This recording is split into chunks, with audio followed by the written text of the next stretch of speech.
இன்னைக்கு நாம ரொம்ப ஈஸியா எல்லாருக்கும் பிடிக்கும் தக்காளி சாதம் பண்ண போறோம். சூப்பரா வரும்.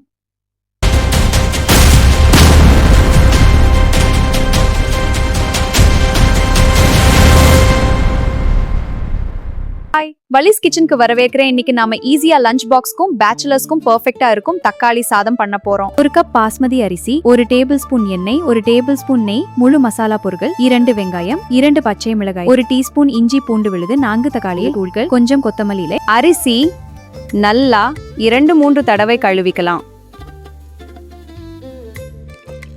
இத 30 நிமிஷம் ஊற வைக்கணும்.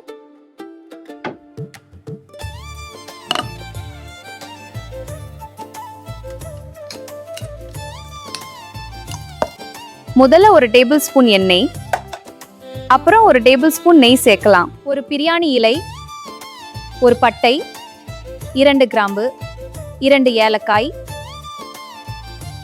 2 வெங்காயம் சேர்க்கலாம்.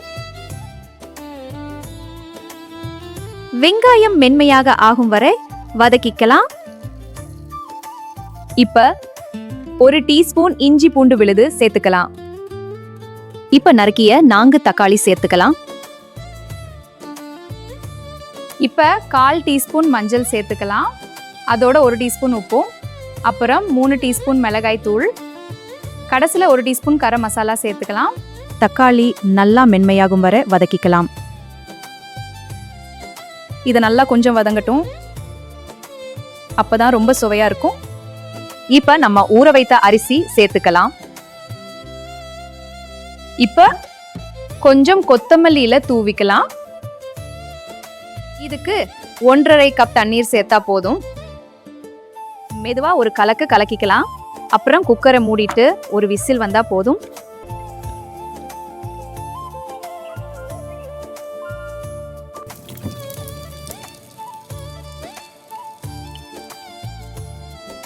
பாருங்க, அரிசி எல்லாமே நல்லா தனித்தனியா வந்திருக்கு. இத ரைட்டாவுடன் சாப்பிட்டா இன்னும் ரொம்ப ருசியா இருக்கும். நீங்களும் செஞ்சு பார்த்துட்டு எப்படி இருந்துச்சுன்னு சொல்லுங்க.